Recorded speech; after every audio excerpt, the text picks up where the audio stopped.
Hey there, I'm Jessica Lauren Walton, and this is my interview corner.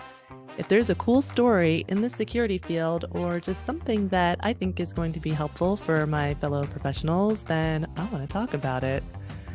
To learn more about the work I do as a writer, you can go ahead and check out my blog at jessicawaltonwriter.com. Today's guest is Dr. Michael Gervais, one of the world's top high-performance psychologists.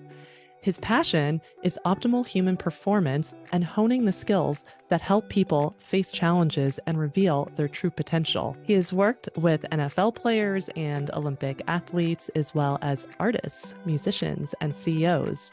He is also the founder of Finding Mastery, a podcast about the lessons we can learn from people who operate in high-stakes environments. As you can imagine, there are a lot of valuable insights that Mike can share from the span of his career experience for the benefit of the security community. So that's what we're going to talk about today. And I'm really excited. All right, I'm going to try to be cool. Let's go in there and talk to Mike.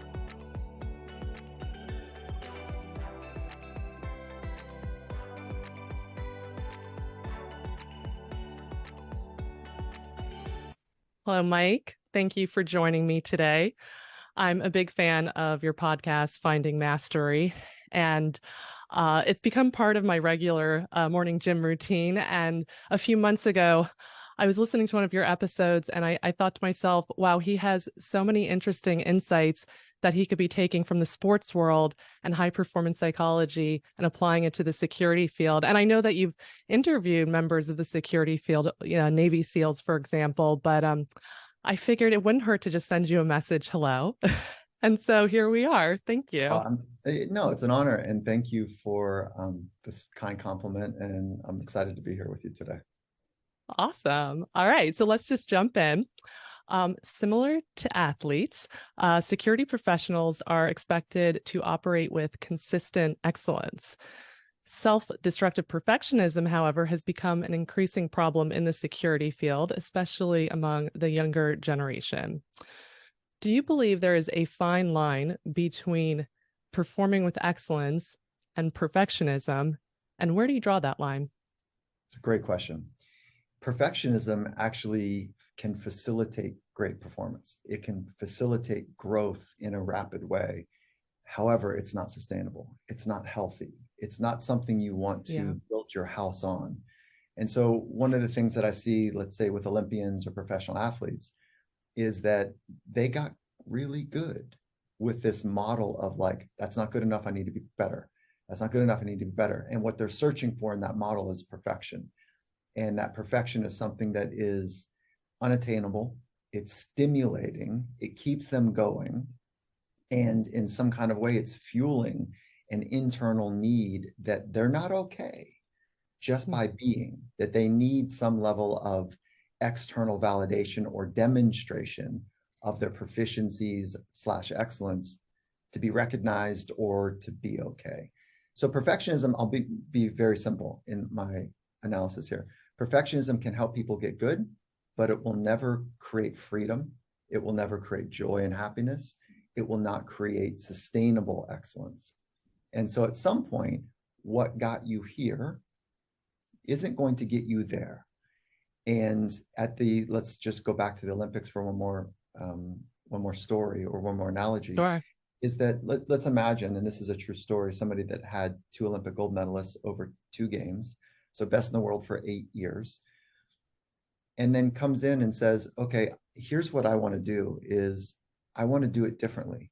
She's still the most talented person on the planet, but for the first 2 games, she had this perfectionist edge, and at the same time mismanaged her relationships with her family because she was all in, chipped all in on the pursuit of being the best, not necessarily her best, but the best. And it was that perfectionist approach, as well as the, let's call it selfishness to be one's very best, that she wanted to do it differently. So that idea that what got you here isn't going to get you there was, right in our cross lane. And it is really hard.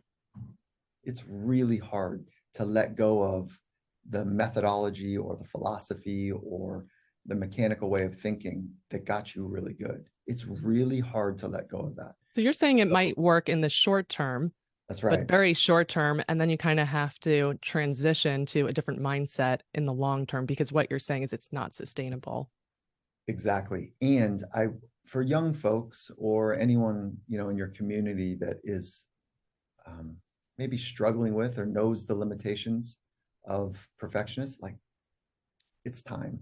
It's time to find a better way. And there are better ways that are actually not that difficult to understand, but challenging to be able to let go of your old habits to build something new, especially when it comes to psychology.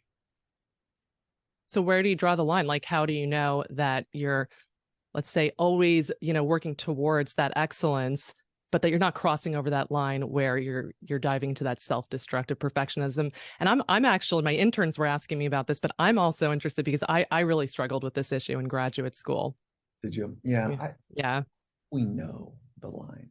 I think each person intimately understands the difference between getting a little bit better, marginal gains, making growth and improvement, versus anything and everything that you do is not good enough.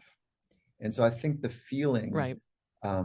is what drives it. There's a sense felt that, first of all, the foundation that I'm okay because I'm here.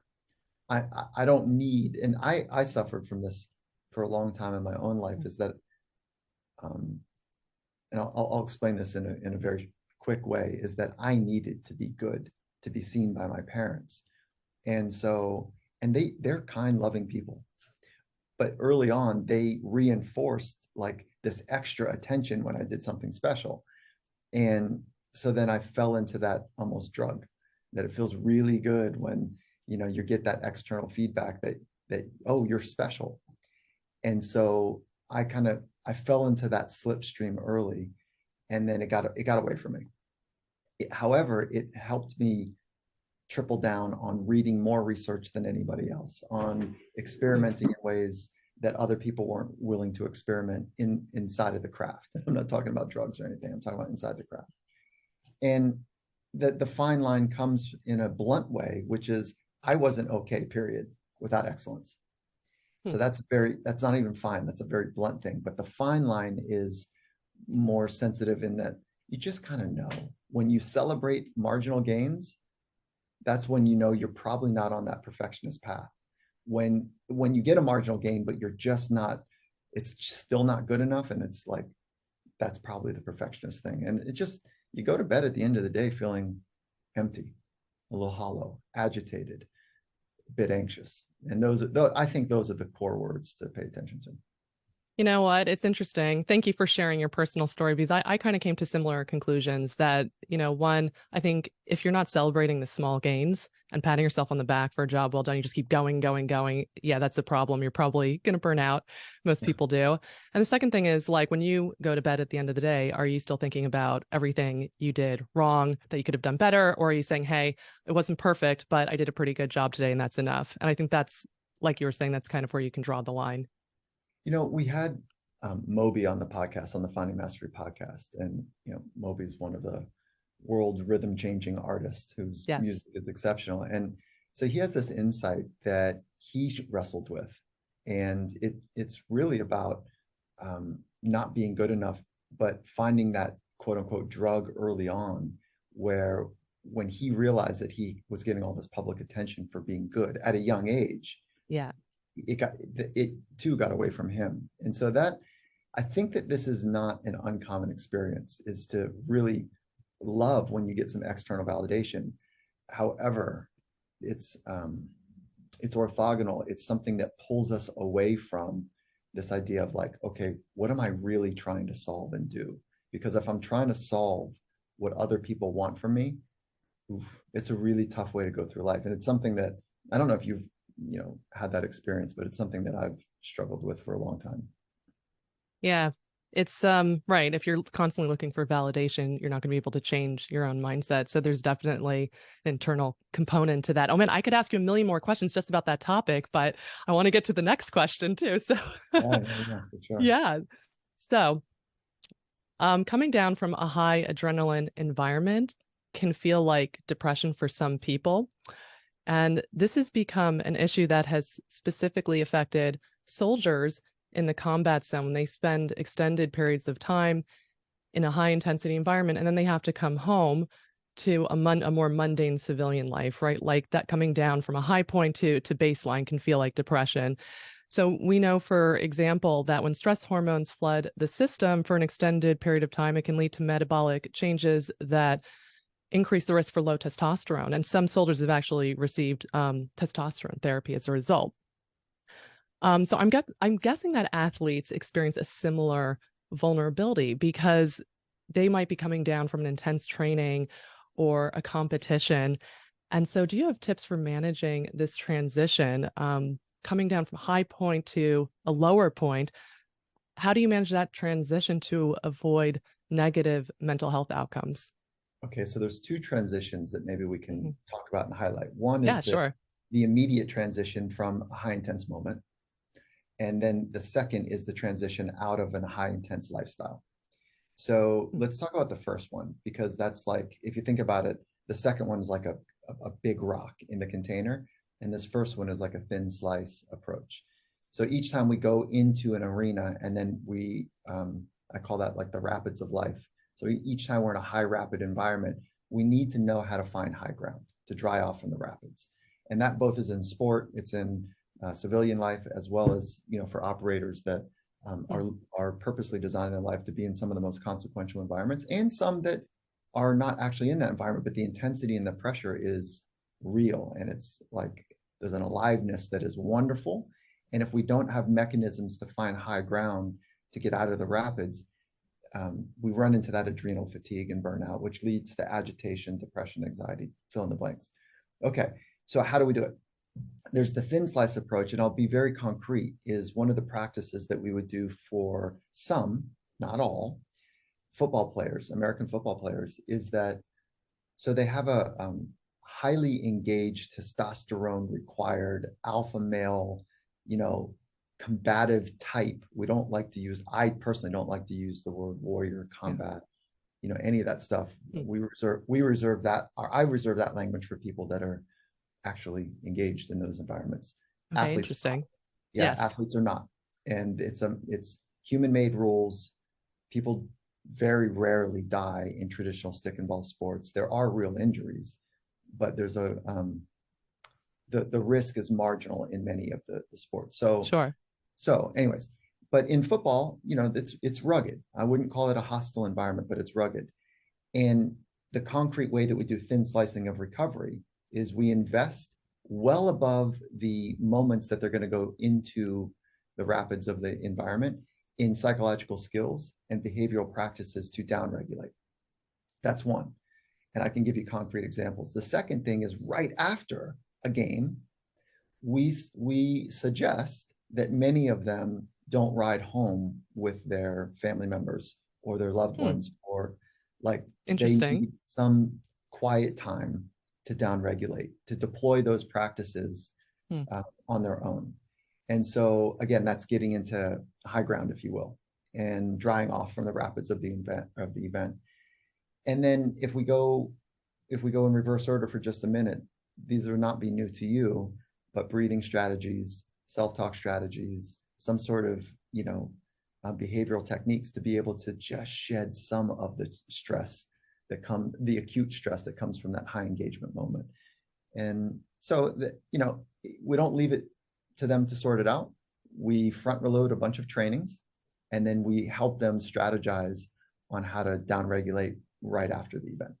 So But part of that sounds like creating gap periods, meaning don't just go from one stage to another. I just thought that was interesting. They were pointing out, hey, don't go home with your family, spend some time on your own, thinking about it and coming down from it in a conscious way. Yeah, so use the word gap, and we'll use the word transition. So there's a transition phase, and I like the word gap. It's much more casual than transition. And so but knowing what to do during it is almost as important as having that space. Because after the locker room, media's rushed in. There's really not a time to gather yourself. And then it's only about, I don't know, 250 feet before you meet your family. and they're pent up and excited or not sure what to say if it was a tough game for you. So there's a lot of emotion in that holding area from family and friends, and they're still in their media mind at that point.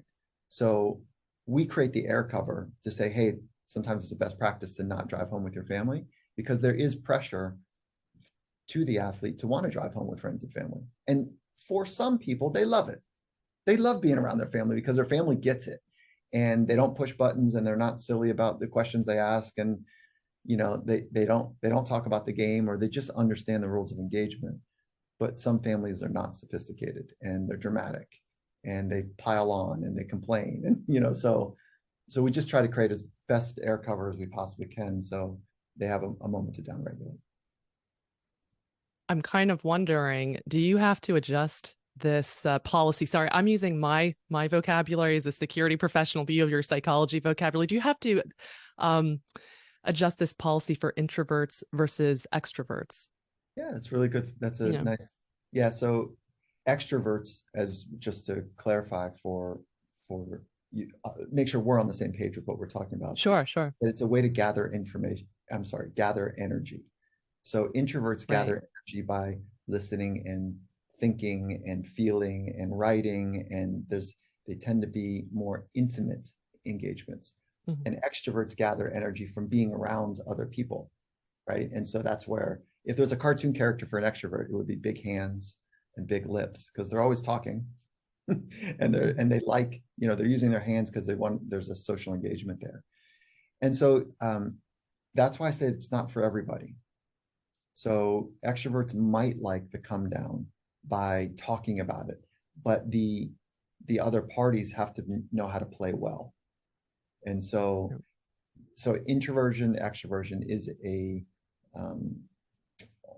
variable to consider in the best practice.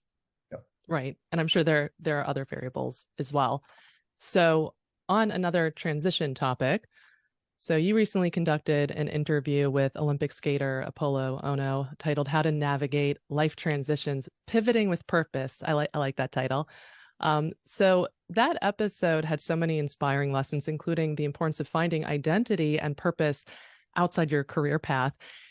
And this topic has come up recently with several of my friends from the CIA, especially the ones who have recently gone into retirement, because this is an issue they've seen for themselves, for their colleagues, because that's, you know, an all-encompassing type of job.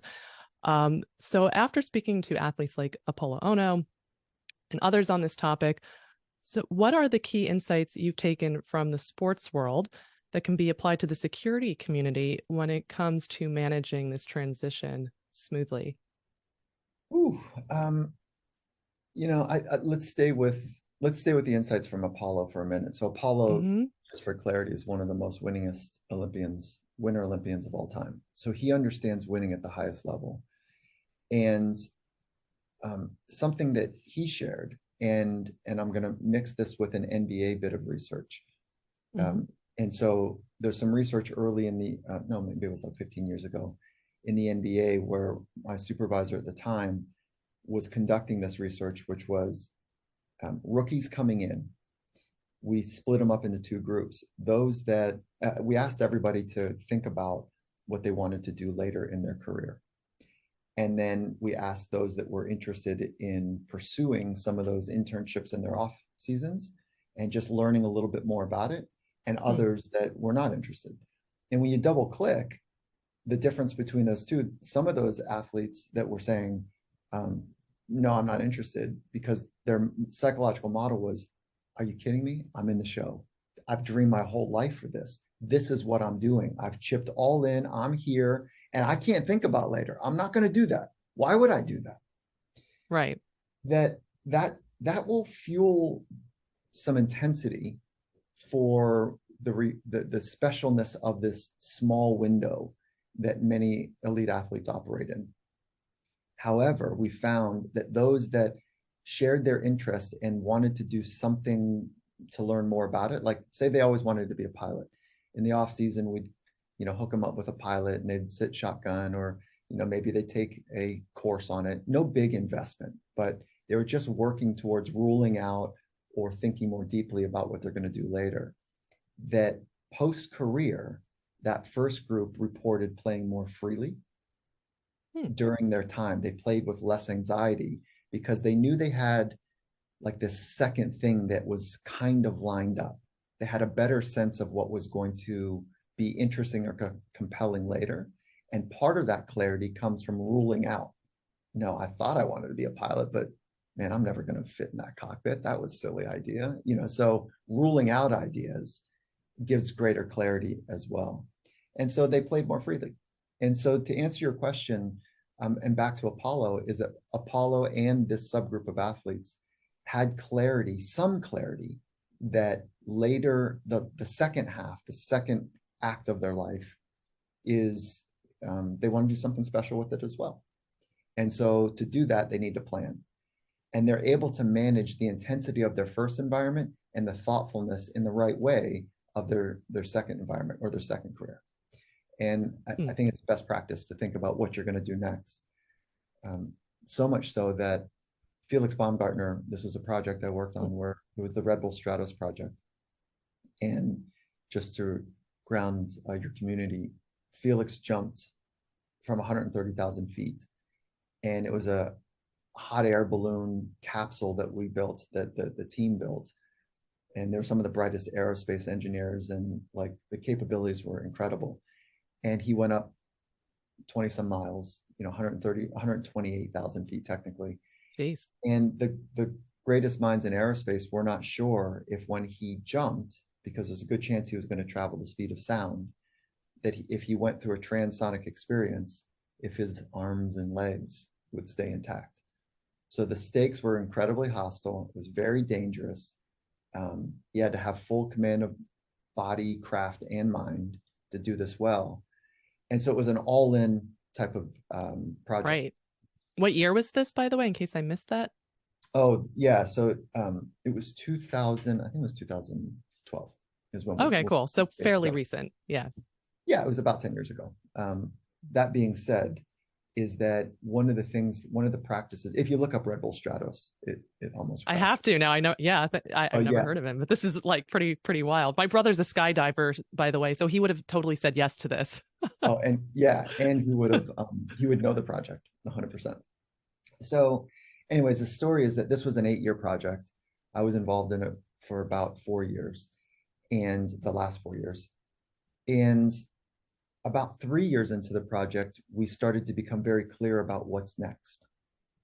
And so he wanted to be a helicopter pilot. So we started thinking about and creating opportunities for him to explore what was going to happen next for him. And so it does a couple things, like we're leveraging the research from the NBA, that bit of insight, and we're pulling it into other endeavors. So even when the stakes are that high, it's still important to think about what's next. Not in a sloppy way, but in a very thoughtful, appropriately placed way. And if you can do that with other people, I think it becomes more real. And so I would encourage people to think about, on the horizon, what is compelling. And you would know this from a psychological base, we all need a compelling future, and something in the future that holds our attention, that's gripping, that's interesting, that is quote unquote compelling, is part of the good life. And so that's not just reserved for operators. That's not reserved for, just the special ones. That's reserved for all of us. No, it's almost counterintuitive, because I'm thinking if I were one of these athletes, right, my inclination would be, I'm all in or I'm all out. And you're saying to them, hey, it's okay to have a plan B, or to think about that plan B in the future. And I kind of wonder, if you don't ask them that when they're starting out, how many of them are going to ask themselves that question? And, I've read a lot of memoirs by Navy SEALs, and I've seen that common thread of like, this was it. I decided, whether it was Dan Crenshaw or David Goggins, once I'm in, and that's it. I'm going, all the way, and I don't have a plan B. I was like that too. When I wanted to get into the upper echelons of the Israeli intelligence community, I said, I don't have a plan B. And I think there were negative consequences as a result of that. And you don't want to ever be desperate. I think that is very problematic. So like I said, it is kind of counterintuitive, but I think that's That's really great that you're able to get to people in the early stages of their athletic career and make them think about that. And it's also interesting that you said they were performing better as a result. They report less anxiety in their Less performance. anxiety, right? Yeah, That's holding yeah, them back. and actually longer. That subgroup played longer, oddly enough, probably related to the anxiety, but we don't know that for sure. And I just want to make sure that like I'm honoring the all-in mentality. There is if you want to be your very best, there is an uncommon commitment to that aim that is required. So Right. I'm not suggesting that you to be sloppy with your focus and your commitment. I am suggesting though that if you have a sense of 3-year arcs or 3, 6, 9-year arcs, we can manage that. Like that's really good.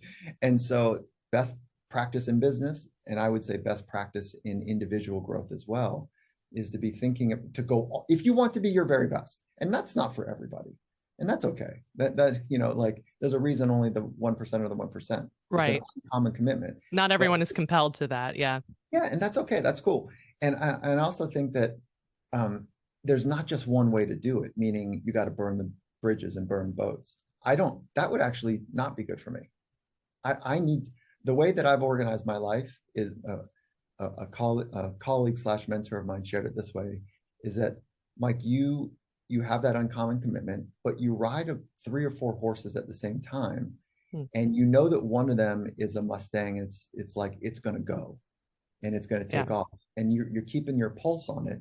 But all of the horses are they know that they're heading northeast. And so it's not like one's wanting to go south and one's wanting to go west. Like they're all kind of heading in the same direction.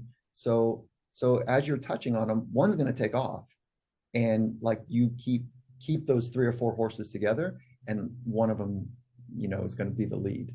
And so that's another way to think about it as well. Right. To kind of diversify your portfolio. Yeah. That's exactly right. Like that. So now I have a question from my colleague who is a former U.S. Air Force and State Department.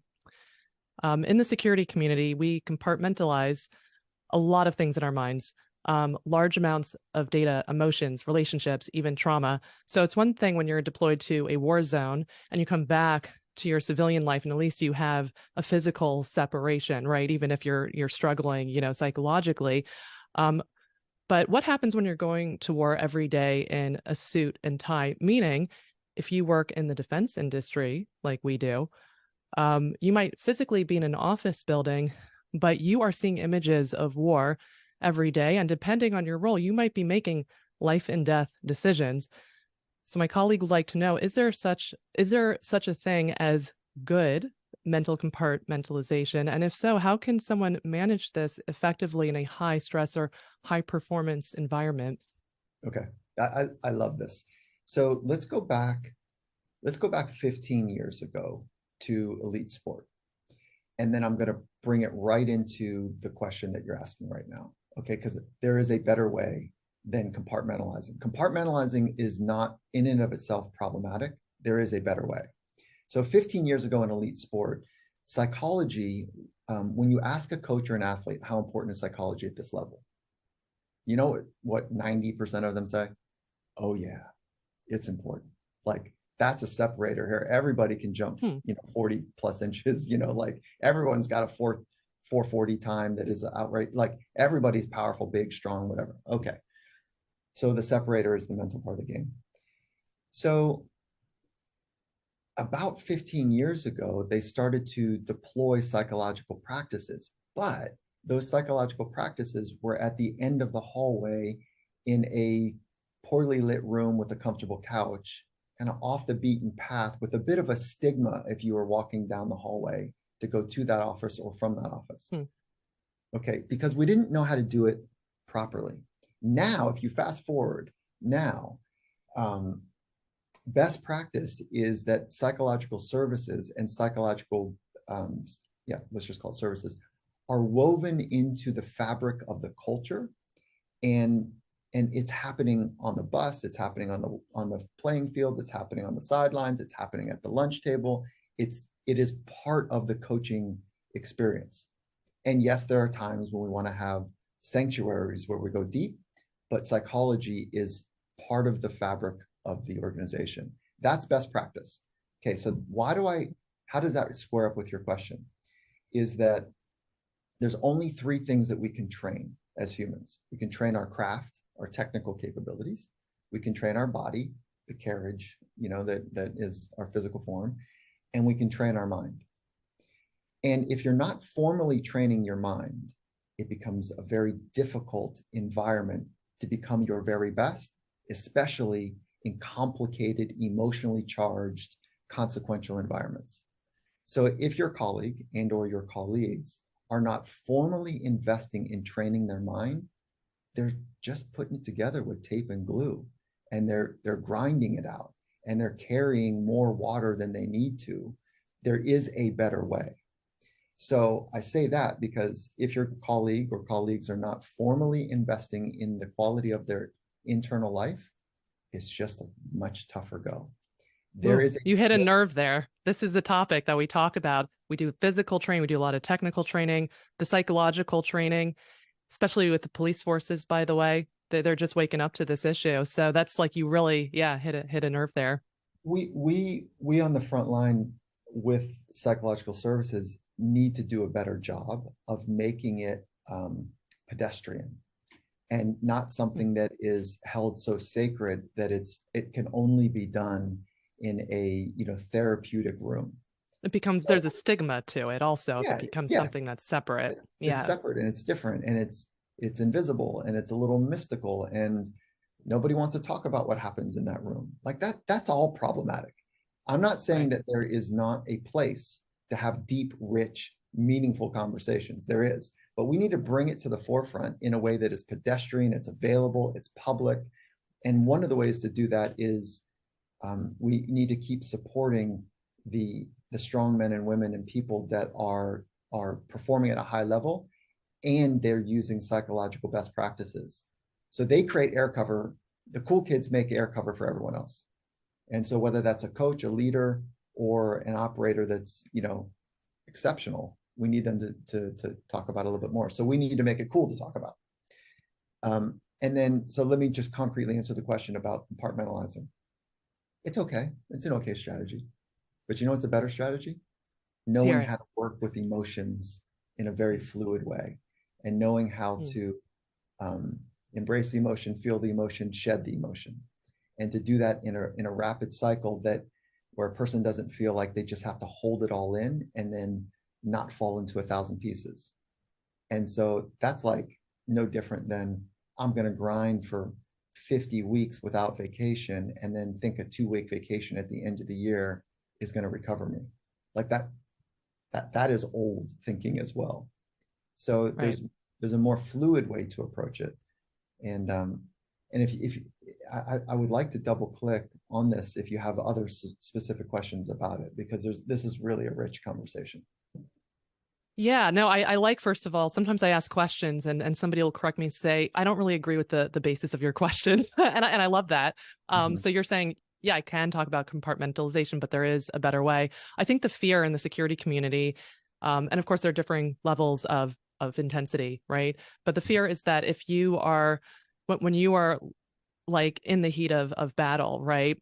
Whether you're a police officer, you're a soldier and so on, you should not be engaged with your emotions, because if you feel fear at what you're seeing, you're not going to be able to perform. And that could be, a life and death situation. So not just for you, but for your colleagues. So people are afraid to dip into emotions in general. And I don't think when they come down from that, when they come out of that environment, it's still like, this is dangerous. I can't deal with those emotions. And I'm afraid if I open those floodgates, I'm not going to be able to handle it. And I think that is the big issue.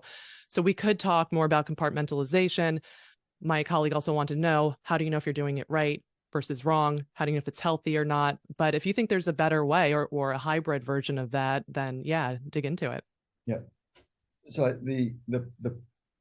I totally see and recognize that pattern that you've described, that we're not going to deal with the emotions because we might be overwhelmed with it. And it's just so backwards. What you want is to be fluid with your emotions. You want to be able to have every facet of the human experience available to navigate highly charged environment. And so like you want to be a great instrument, not a blunted instrument or a numb instrument. That's not how this works at the highest level. At the highest level, true mastery, there's nothing blunted about the instrument at all. It's very sensitive, but not in a sensitive way that, you know, like the alpha operator would think about that word, like don't be so sensitive, don't be a fill in the blank. Right. There's a sensitivity, meaning that they're so tuned and highly skilled that they can navigate just about any situation with a high level of responsiveness, or the highest level of responsiveness. That requires an investment on mastery of self. And Right. so if you're not investing in mastery of self and only investing in mastery of craft, there'll be a choke point. And that choke point will show up either at home, or it'll show up with a sense of misery, and it'll show up with you operating in a consequential environment in a blunted way. And that's just one tool's not going to get it done. And so it's no different than what we used to hear from gymnasts, elite gymnast coaches, let's call it 15 years ago, and saying, no, we don't do strength training because then our athletes will be bulky. Are you kidding me? Your athletes are breaking. Like you can't keep elite athletes in your program because you're overtraining, under recovering. You're not providing under recovering. That's yeah. Okay. That term is kind of sticking with me. Yeah, that you need that period, right, of recovery. And you're not building the right capabilities for the athlete to do progressive, forward pushing, activities. So now they're doing all the flexibility, dynamic movement stuff, and strength training. And so like it's like at some point we're going to look back at this conversation and be like, what the were we thinking? Yeah. Like really, what were we thinking to these poor, civil-based, like want to do good for our environment operators, that like we had this narrative that you had to just suck it up. And it's just it's knuckle dragging. And the best operators and listen, you and I both know that there's a wide range when we talk about the elite. Sure. But the true elite that I've spent time with, they are sensitive instruments, and that's what makes them very special. Oh, I like that. Right. Emotional intelligence. Yeah. And self-awareness. Yeah. It doesn't 100%. have to be a dirty word. No, oh man. So I want to respect, but I think, and I mean, oh my God, we could go into this topic like for forever, but I do want to respect your time. Last question. This is from the interns. For many young professionals today entering the security field, a big topic of discussion is how to cope with uncertainty. And I think because of COVID, this is obviously a topic that has much wider interest than just the security field. So whether it's uncertainty with one's career path, their personal life, or the volatility of a combat zone, do you have any tips to share from your own life about how you've effectively navigated uncertainty? I love this question, and I don't think I've ever been asked it. So really, yeah, thank you. Wow, that I'm very excited to hear that. So you've been asked a lot of questions. Okay, cool. Yeah, it's really a cool thought.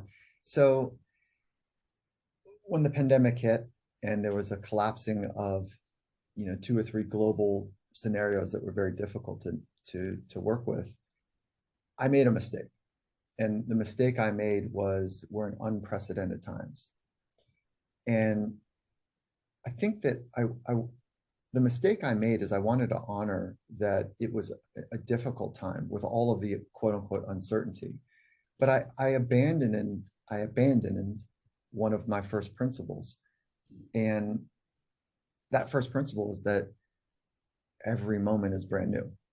And so this moment, I've never been in it. You've never been in it. I barely know what I'm about to say. Like we've never danced in this kind of way before. So there's an uncertainty in every moment.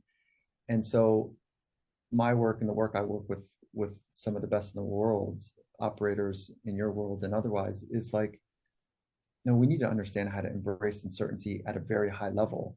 And the best way to do that is to practice being fully immersed in this moment, whatever this moment is calling for. And when I do that, I am practiced at being fully here. And so uncertainty means I don't know what's going to happen later. And that is true even in this conversation. amongst two colleagues that are friendly. Like, we don't know how it's going to go. So the antidote to work with anxiety and uncertainty is to practice being fully present. And so I grew up not understanding that in any way. And through the college years, I had incredible anxiety. And I can still find some anxiety in my life now when I don't get into high ground and I don't dry off and I'm exhausted and I'm not sleeping right. And, when my It's good kids you can go through check yourself, something, though. Yeah, you yeah, check yourself. That's important. yeah. So, and I know that there's a couple inputs that are really important. It's not the uncertainty, though. That's not the issue, because life is always uncertain. We don't know when we're going to die. We don't know how the next moment's going to go. So it's always been uncertain. It's my relationship with uncertainty that is the problem. And Mm, so if I'm like, yeah, so I don't know how it's going to go, but my job is to show up and be fully here and kind of find myself in the slipstream the best I possibly can, then I'm going somewhere. But if I'm trying to hold on or grasp or control things that are not in my control or that I can't fully grasp, I'm out of the slipstream. And I find myself in an eddy on the side of the river that is just like exhausting. And so I share that with you because the inputs are investing in recovery, so sleep and nutrition and proper movement and fill in the blanks with all those best practices, and making sure that my thinking is supporting. With my own self-talk, I'm backing myself and I'm looking forward to the future rather than overwhelmed by it. And so those are some of the inputs that I'm working on a regular basis myself. And right. I'd like to maybe just add one more piece here, is that there is an operating system that many of us are working from. And it is not just the fear of the future, but it's the fear of what people will think of us. And it's the fear of their opinions. And I spent the last 2 years researching just that very concept. Like, what is the level that many people are operating from the fear of people's opinions, and cleverly named FOPO. And FOPO is now a term that we're playing with. And we think it's the largest constrictor of somebody's potential, is this chronic fear of being accepted or rejected by another person. And because of FOPO is this quiet little slippery operating system that from an evolutionary standpoint is real. Like, we need to be accepted to fit in, to survive, but our brains haven't changed that much from, hundreds of thousands of years ago. And we're still using it now. That what ends up taking place is we play it safe, we play it small, we laugh at jokes that we don't think are funny or maybe offensive.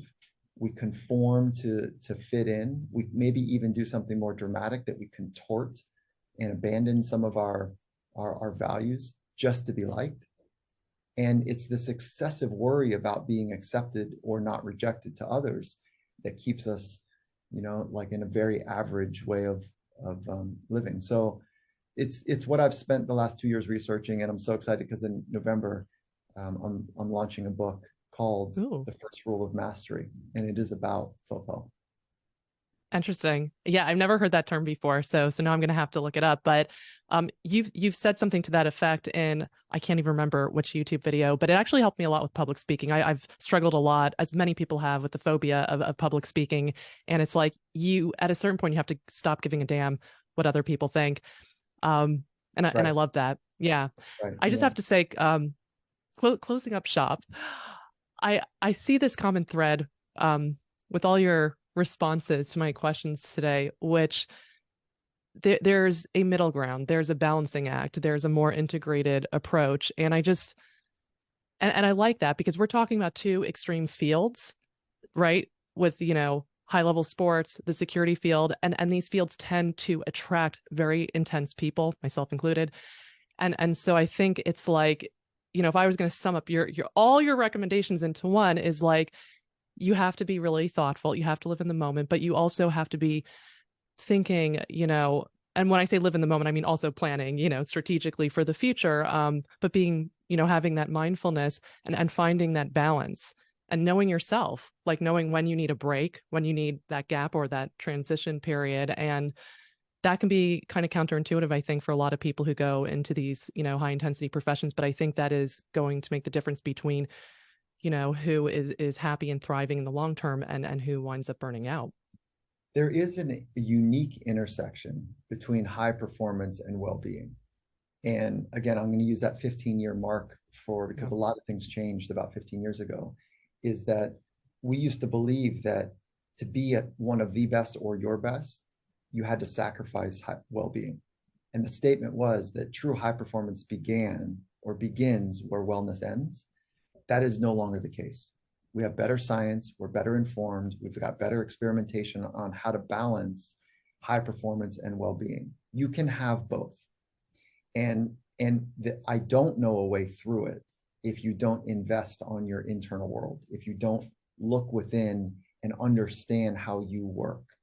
I love that. Thank you so much. And I just want to say you've already done a lot of goodwill by giving your valuable insights today from just the span of your career. I'm very grateful. I'm sure a lot of security professionals are going to be grateful as well. And yeah, I'm looking forward to being in touch. And when I get on the treadmill tomorrow, I'll be listening to Finding Mastery as usual. So thank you.